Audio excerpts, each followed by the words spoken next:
I kind of came in with this preconceived idea, which was we were going to be successful. And even though the work was really hard, I never felt more alive. I have worked myself to a place that I would really just call myself a workaholic, that in order to make this journey go where it needs to go, I have to work myself to death.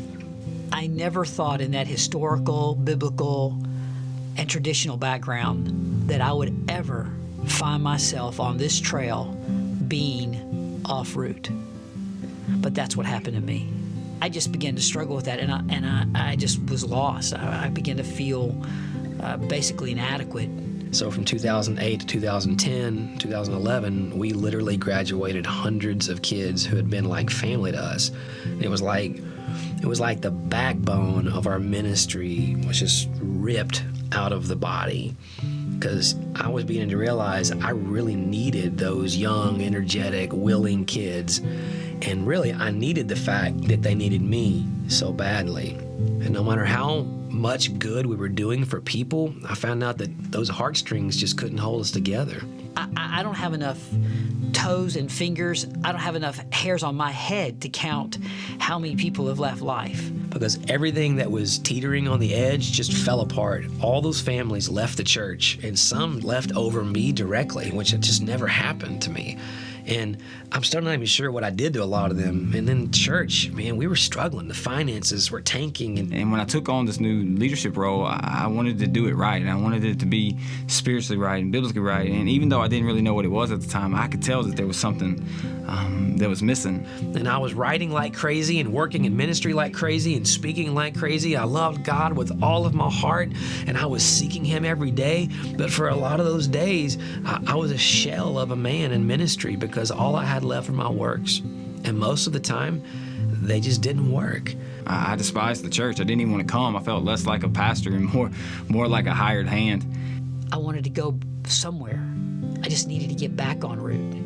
And there was no coach, there was no mentor, there was no book, there was no program. Honestly, I don't think there was any earth-shaking, wind-blowing experience that could get me back. I was in this journey, and I was off route.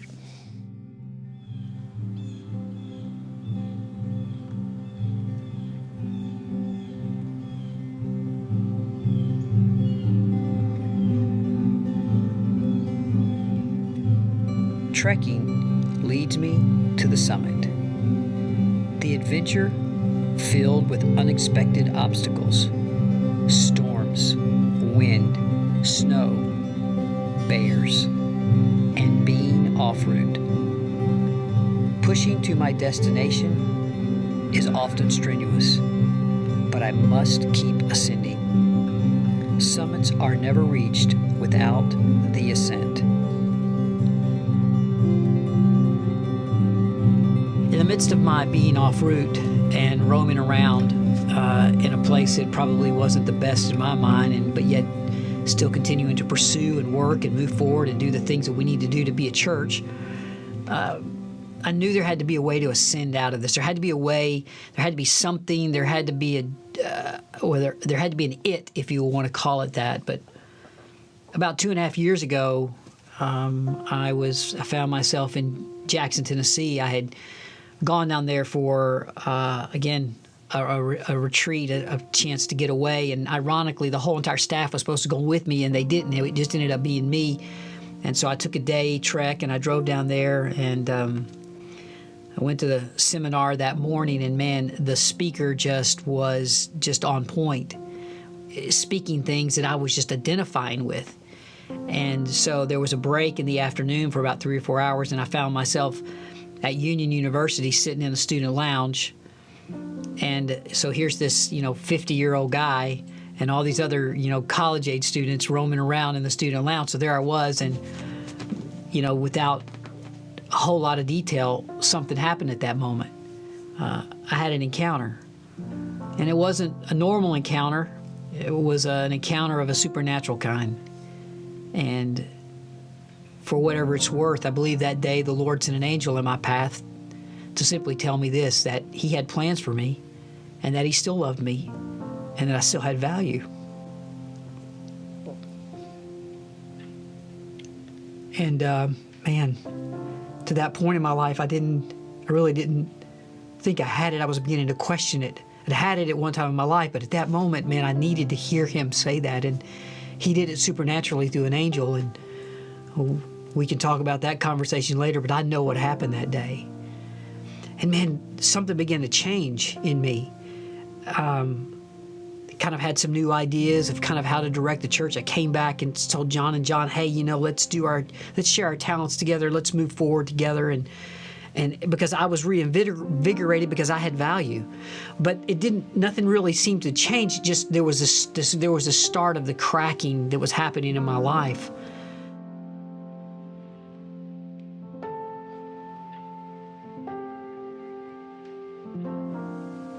So this whole place in my life where everything had fallen, all this favor that I'd always felt that was gone, this plan that I really felt was God's plan to let that all fall down to the point that my efforts could not fix things anymore. I found out that was not punishment, that was actually the beginning of God's deepest gift to me. So there were like these 10 things that I felt that God spoke deeply to me in 2012 and along the journey of those years. And a lot of those things were things that I would have always dismissed in my life. One of the big ones was this. I felt like God just whispered to me when I couldn't walk without pain or sit without pain, and things weren't working right and in my ministry and life, and I felt so lost. I just felt like this thing in my heart that said, like Abraham, I just want you to believe that you have my favor. And favor was the word that God was dealing with. And he began dealing with me on the issue of confidence, the word confidence in my life, which, man, I would have never thought that I was a guy who lacked confidence. I mean, come on. I was confident in all kinds of things. And I really thought, though, that confidence meant pride. And I used to gloat in my wisdom, and I would tell people that boldness is not a fruit of the Spirit, that gentleness or humility is. And I was right, but my definition of humility was more like timidity. And God was dealing with my need to please people, and how timid I was and how fearful I was of people.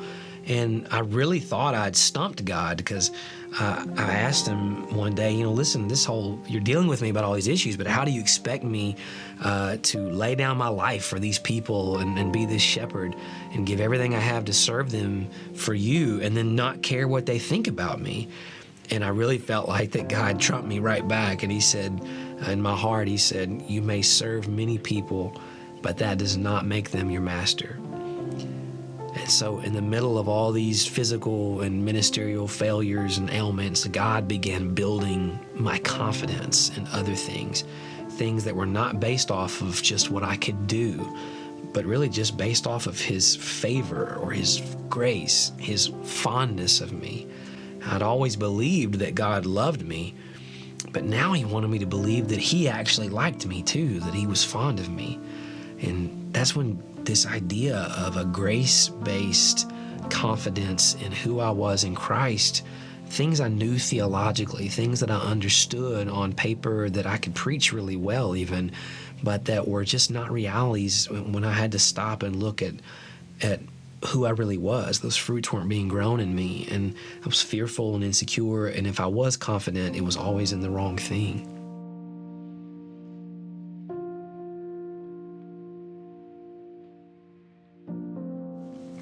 So I began to despise church and the staff and the people.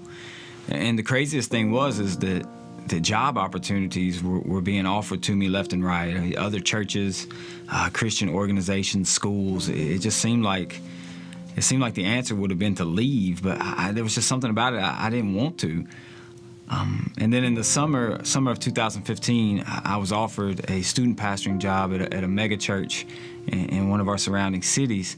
And I went and interviewed for the position, and it seemed like the right fit. Their plans were for me to be the student pastor there, but then also to start training to be a campus pastor. And career-wise, it seemed like the right thing to do, but just something didn't seem right. And I remember having a conversation with my wife about it that summer, and I remember her saying, like, look, if you're going to take it, take it. But if you're going to stay, then you need to figure out what needs to change. And so that's what I chose to do. And so I started with me, John, and Andrew. I have this idea that it starts with the leadership, and it all starts from the top and flows down. And so I came up with concentric circles and flow charts and this way that we could lead more effectively and we could unite behind a purpose, and how can we get our staff to do what we wanted them to do. And I remember I took John and Andrew to a golf course because I knew I needed to get Andrew out of the building in order for him to listen to me. And so I took him to the golf course, and I laid this out, and we had an unbelievable conversation, and things that were said that should have been said years ago, and things seemed to be going the way I had planned them and the way that I thought would work. And a couple weeks passed, and a couple months passed, and still nothing changed. And so I changed my focus to our body as a whole, to the whole church. I thought we had an identity disorder. I didn't think we knew who we were. I didn't think the staff knew who we were, the leadership knew who we were, and the people certainly didn't know who we were. And I felt like we had taken so many things from other churches that were successful, and we tried to make them part of who we are, and we turned into this Frankenstein of a church that had bits and pieces from here and bits and pieces from there. And so I was putting that together in a presentable form to take to Andrew and John. And so some time went by and some mechanics changed, and this idea of him doing something to me was a little distant, but a little real. I could feel just a little bit of shake, and I found myself on a park bench in Owensboro, Kentucky, with a book in my hand called Mondays with My Old Pastor. I was there to do a wedding, and the wedding spanned 2 days, and I didn't know anybody at the wedding. I was by myself, but it was a commitment that I had made to a dear friend of mine, and so I was there, and they were all gone, and I had a whole day and a half by myself while we waited to do the wedding, and I found myself sitting on a park bench by a railroad track reading this book. And I got about halfway through the book, and all of a sudden I began to realize this book was nothing but my story. And I read it, and I cried, and I wept, and I cried, and that afternoon I read that whole entire book. I couldn't move. I couldn't leave that spot because the whole book was talking about one thing, and that was the transformative grace of Jesus Christ by what he did on the cross and how it affects our lives. And it wasn't a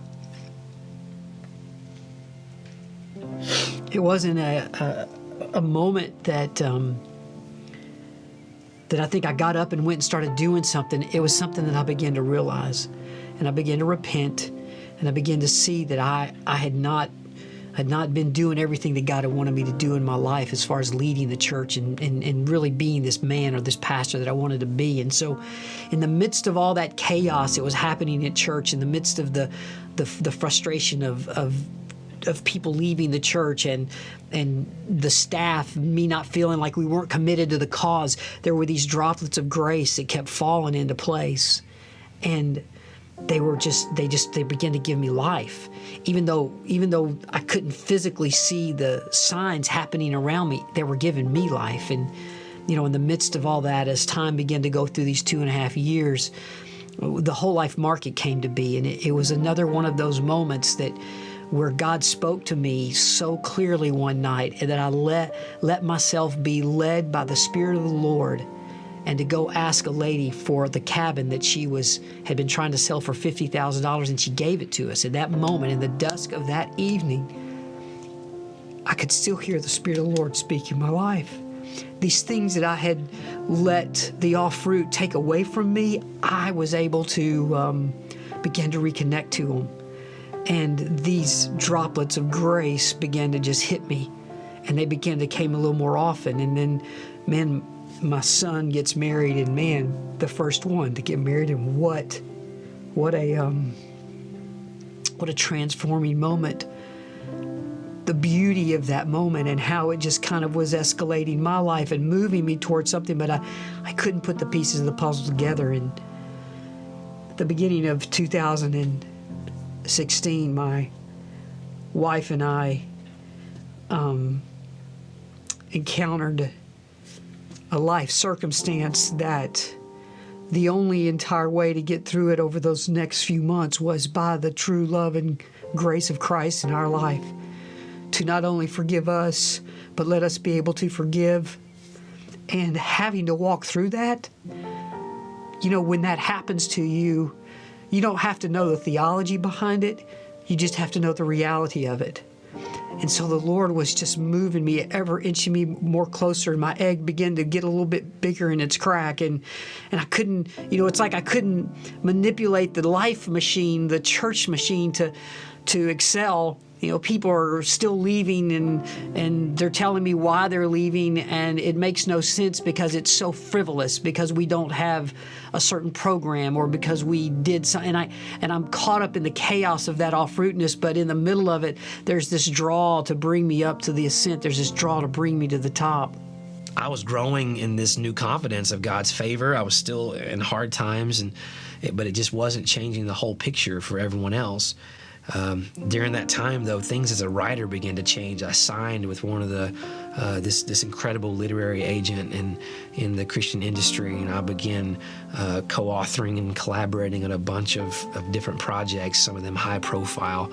And so my writing, I felt like God was rebuilding some things in my life as a writer, some things I felt called to do. And my confidence wasn't in those works. I was beginning to be confident in who I was in Christ and His grace for me. I was still working hard. That's the only thing we knew how to do. But I had come to a point at that low moment where I refused any longer to work on things that I knew couldn't last. And that was a key thing. And because I wasn't sure anymore about what would last, that meant there wasn't much left to do. So I was working still, but I just wouldn't work at the same level if I knew it wouldn't last. And I could tell this really frustrated Andrew, because all these years I've been willing to jump in and work no matter what it was, and now I just wasn't willing to do that without the confidence that it was the right thing.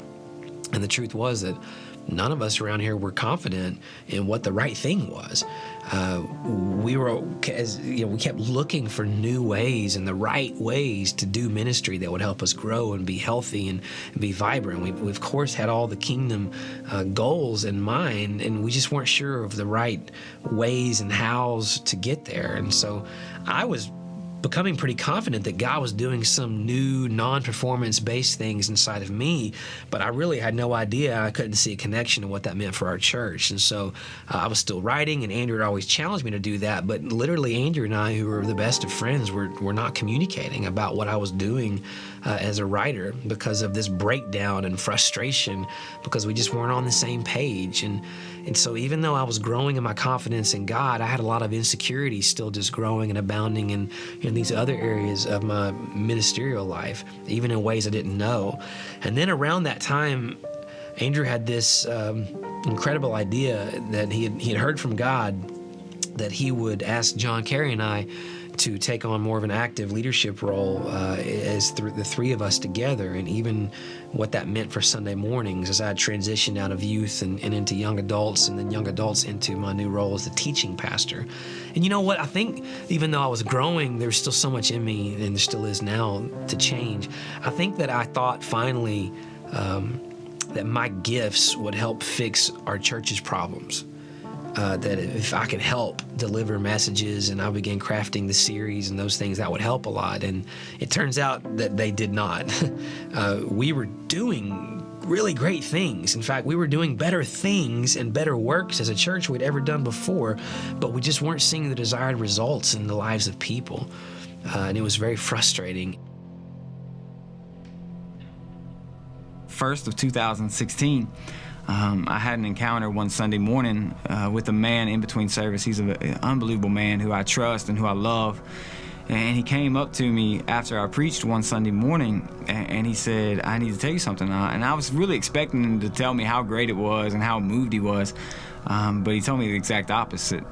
He told me that what I was preaching was wrong. And at first I didn't know how to take it. It kind of made me upset, and it kind of made me angry. And then he told me that he wanted me to listen to this message.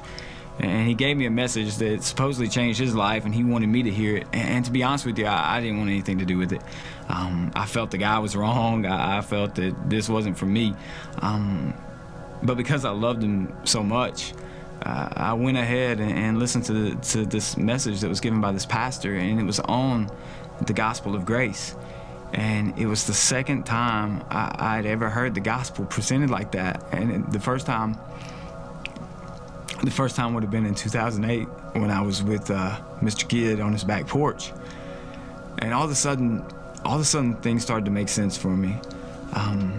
All of a sudden I had an idea of what we were missing.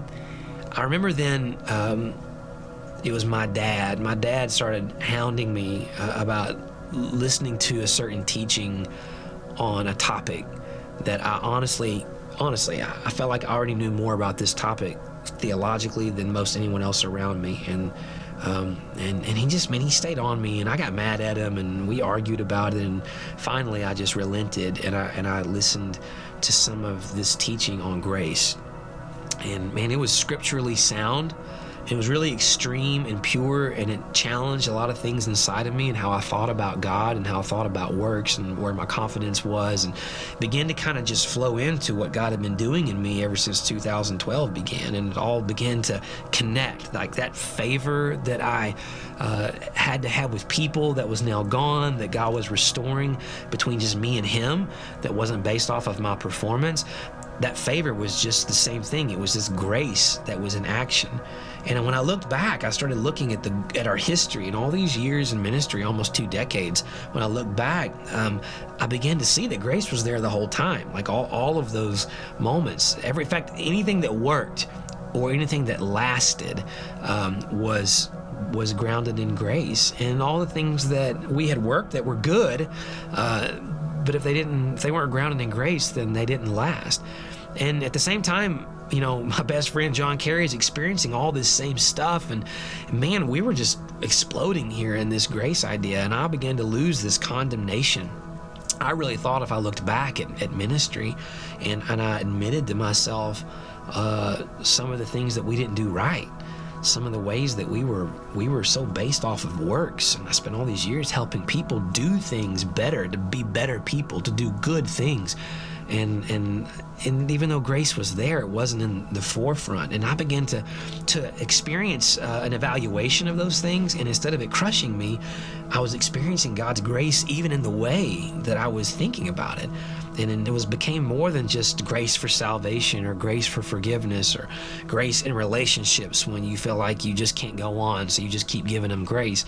It was always this perceived given or this afterthought to what we did. And then when God put this whole journey in my life together of this lost favor and this physical hardship and this church issues and all the things we were facing, and I just surrendered to like pure, extreme grace, like the kind that makes the Pharisee within me and around me, it makes us really uncomfortable. Man, it just transformed my life. It was really quick. John and John we began to meet, and I began to try to tell them, okay, guys, we've got to be more committed one to another, and we've got to focus more on each other. And we would have these meetings where we would set them, and I would kind of have my list of things that I would be ready to say to them, and we'd get into the meeting, and all of a sudden one of them would say, okay, but before you do that, and then they would take off down this path of, this is what God's doing in my life, and I think we've got to be able to, if we got to know why we're doing this, and it's got to be about God's grace and His love, and if we're not touting that and we're doing anything else, and I would look at them and I go, guys, you don't understand. I know that. I've known that all my life. I know about His grace, and I know about His love, and I know that's an important thing. And we would find ourselves kind of at odds over this, and I would say, let's just move on and let's get into this box of this box where we need to commit more to each other. We need to love each other more. And I was saying these things, and they were saying this, but the shell on me wasn't cracked open wide enough to really see it in the large picture of being related to church. And about that same time, God wasn't done. There was this book project I picked up, a collaborative book project with a pastor in Dallas whose church community, honestly, they were not perfect people. They were so far from it. They were celebrating really from drug addicts and sex addicts and people on the edge of divorce and hedge fund managers and all these people whose lives were all being transformed from different angles by a grace-first mindset into this fully honest, devoted community of disciples. man, I began working on this book, and it was so radical, but it was exactly what I needed. I began to see what a community that was grace first based and grace in the first place, what it could really be. And I saw Jesus just miraculously changing people's lives in real ways. And it was everything I'd ever dreamed of, not like that church, but that Jesus. He was everything I'd ever dreamed of, everything I'd been preaching about, everything I'd seen in little thimblefuls in my ministry and life suddenly was overflowing like Jesus said it would to the Samaritan woman. It was like water that was changing people's lives. And I knew it already, but when I began to surrender to it fully, I saw the same thing happening in people around me, just across the table at lunches and in my family and people's lives. Just Jesus' grace was changing all of us. I remember going to Dallas with John, and I remember seeing this church, and they were preaching this gospel of grace, and they all believed it, and they were all working together. And the fact that they were still working, but it seemed like they were just all so happy, and they were all so friendly. And I began to see what true transformation looks like in people. I remember coming home after that, and I remember writing a thing that I called the church that I see. And it goes like this. It says, I see a man who desired to plant a church in his hometown. And while many said he couldn't, he persevered, and with the trust in God, he now holds the keys in his hand. I see a woman with a burning desire to care for the hungry and help the needy. And through a God-given passion, along with a miracle cabin, she is feeding the desperate city one backpack at a time. I see another man who was once full of insecurities, but due to the transformative message of God's grace, he is now the author of God's hope to thousands of people who feel hopeless.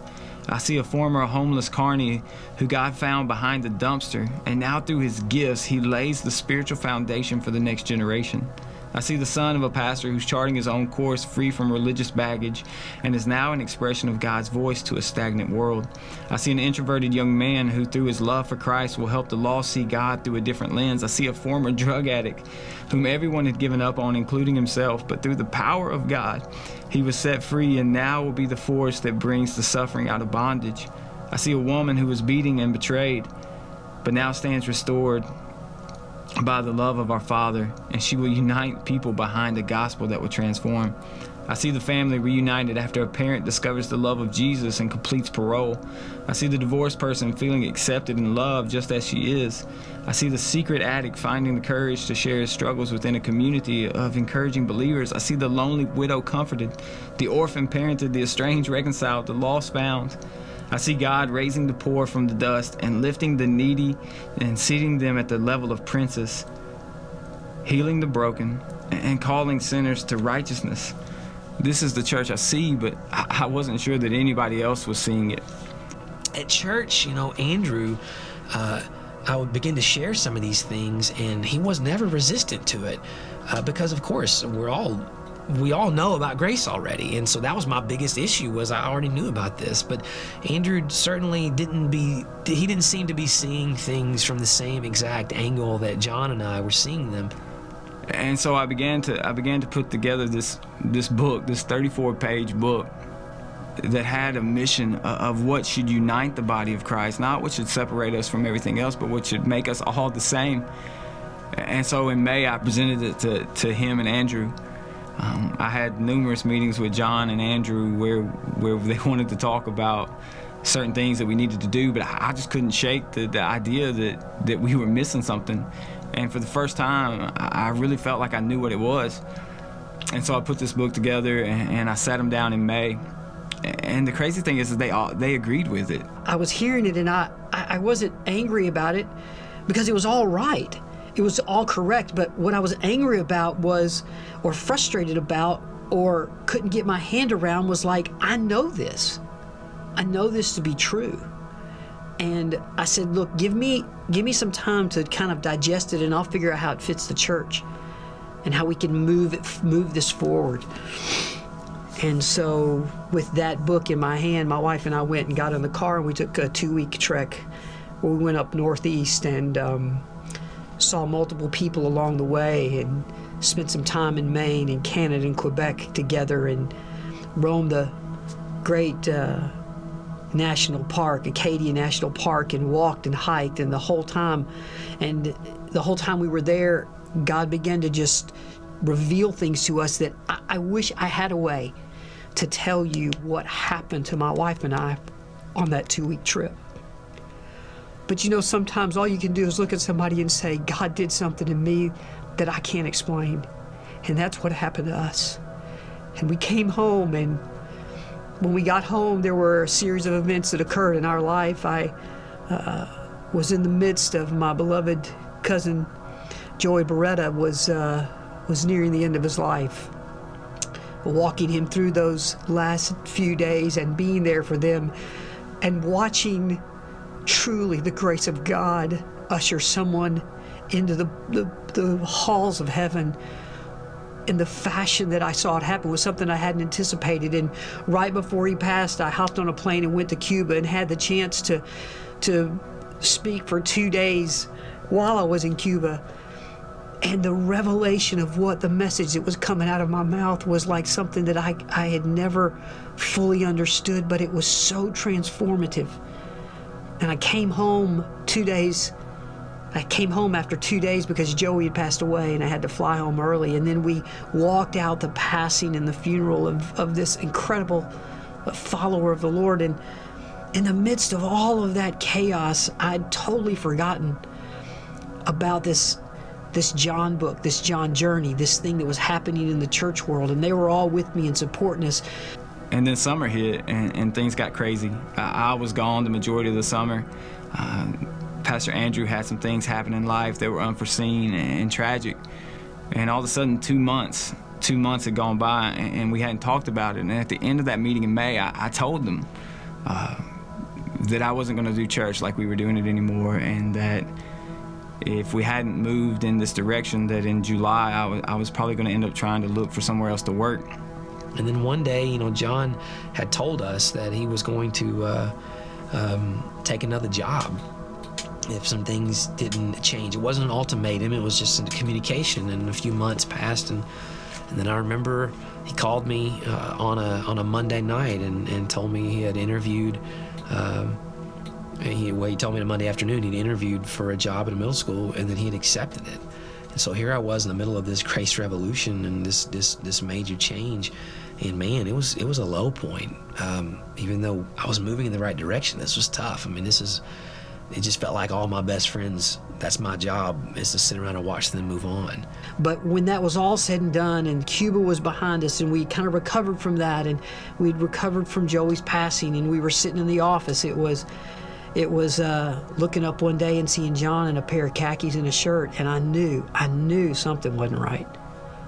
I remember Andrew walked into my office. Most likely he walked into my office that Monday afternoon because John had showed up that morning with khakis on because he had interviewed that day at the school.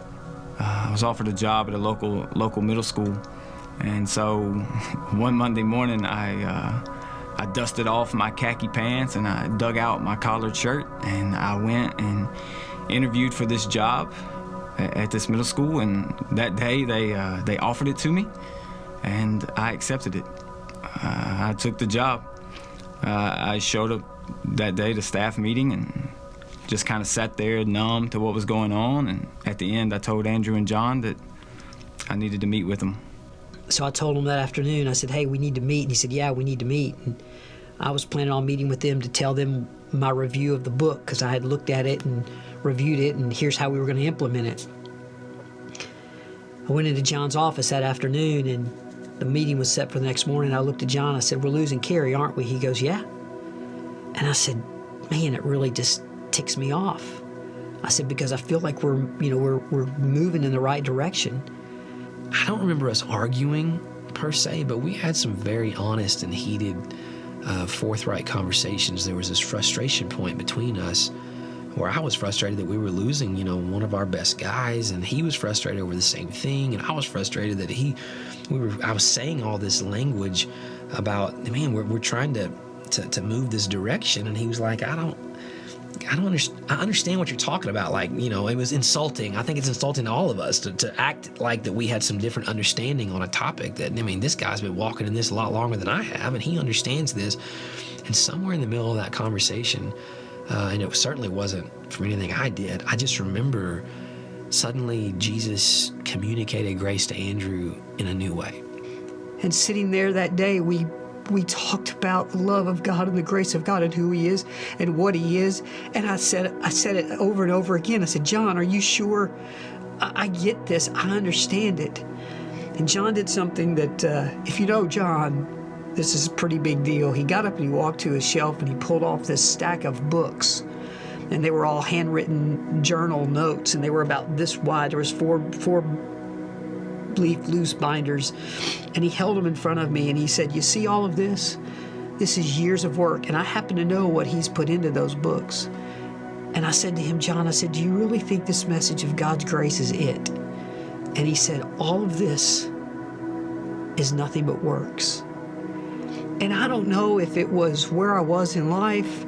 I don't know if it was realizing that John Kerry, the guy who thought that we would be our Savior because he worked harder than any of the rest of us when he came on board and he was going to be the one, or whatever it was, but there was something that happened in that moment that I really believe that the shell just pulled off the egg, and it was totally revealed to me that it really is the grace of God and the love of Him that transforms our life, and that's the message. That's what we tout. That's where we go. And man, we sat there and we talked, and the presence of the Lord filled the room, and I repented, and I realized the distance that had grown because we had been battling and working in the wrong arenas. And I left there that night knowing that the next morning John Kerry was going to resign. And it wasn't that it happened in that moment. It's that suddenly it all made sense in that moment. And it was like we go into our worst moment in life, the losing, one of our best staff members, to suddenly having these incredible conversations in the middle of it about Jesus. And so that Tuesday morning, I rolled in and I met with John and Andrew, and I just kind of told them that there was an opportunity that had opened up at a middle school, and that I was going to take it, and that we were excited about it, and that we were still going to try to hang out and see what God did. And for about an hour and a half, it was all cordial, and they seemed to be okay with me leaving, and I didn't really know how to take that. But somewhere in the middle of the conversation, everything changed. Man, I was just stewing on the edge of this conversation, and I waited almost 2 hours, and I finally just said, hey, is it my turn yet? And it's funny, we think grace is going to make us just nice people about everything, but grace gave me the freedom and the courage to just kind of tell the guys how I really felt.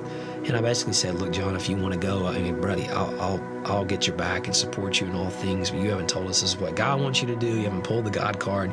So here's what I'm going to say. And you guys, we're going to have one honest conversation. We're going to fight for this. And I challenged them to communicate with each other what was really going on. We were becoming more honest with each other, and we were beginning to say things that people that are in true community should say. And I don't know, I just got this feeling that, like, if I do believe that the church is the hope of the world, like I believe that, and I believe that's part of Jesus' plan, then I should be part of it. I should be part of leading it. And I didn't want to leave, but I knew I couldn't stay. And then Andrew said this, and this is what changed everything. He said that he's willing to change, and that he knows that the change is necessary, and he knows the change is right, but he's not changing to keep me. He's changing because it's what's scripturally and biblically correct.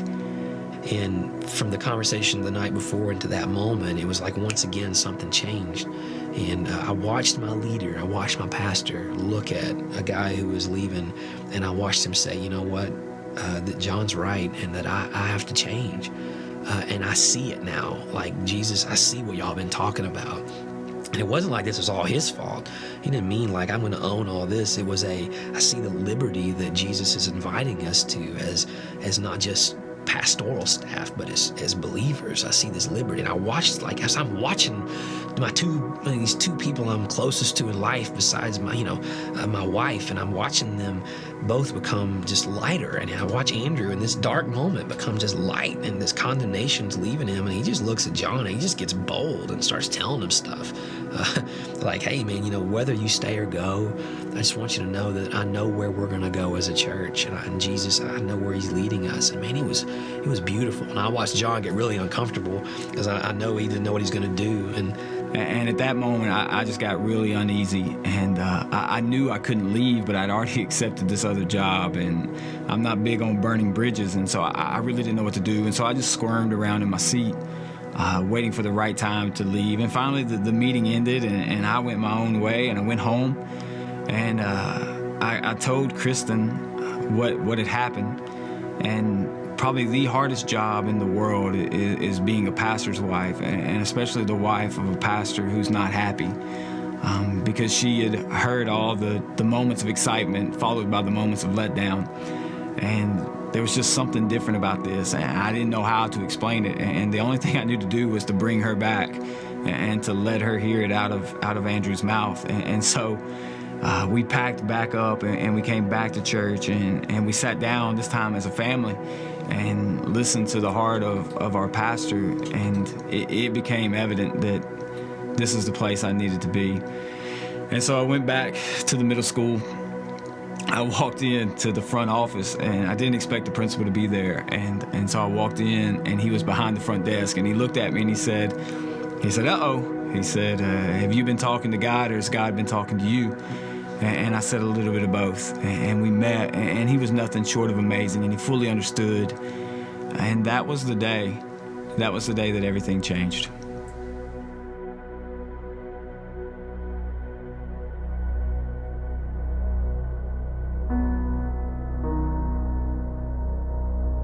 I sat there in that office that day and watched three men and their lives come together in a moment where grace was the center of what was the most important thing.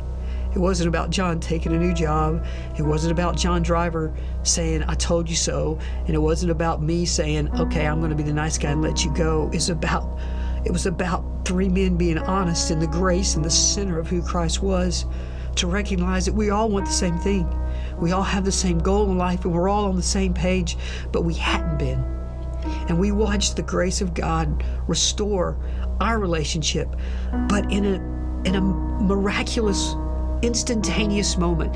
The same way that Christ instantaneously forgave the woman at the well, and he forgave the woman that he knelt beside and restored her and made her whole. The same way in the instant moment that the disciples would leave everything in their nets and walk away, the same transformative moment, he did something in that room, that day, that moment, that transcend our lives, that I could look at John and I could say, "John, I'm going to change, but I'm not changing for you. I'm not changing for change's sake. I'm changing because this is the right thing to change to."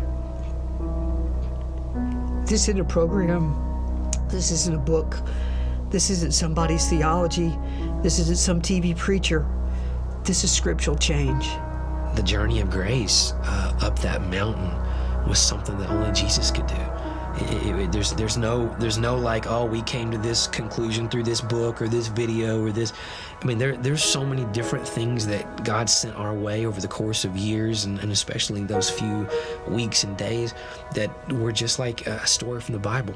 It was just like a story where Jesus set us up to a moment, and then he did something only he could do and left us, really changed forever. Like, I'm not going back to a place of condemnation. I'm not going back to a place where my works are the basis of my confidence. I'm not going back to a place and a way of doing church in which we will just train people to be good and to do better. We believe that the grace of Jesus is fully transformative, that it changes your life like death to life, like darkness to light, and there is no middle ground. And man, once we all got on that same page, it was a moment that changed everything.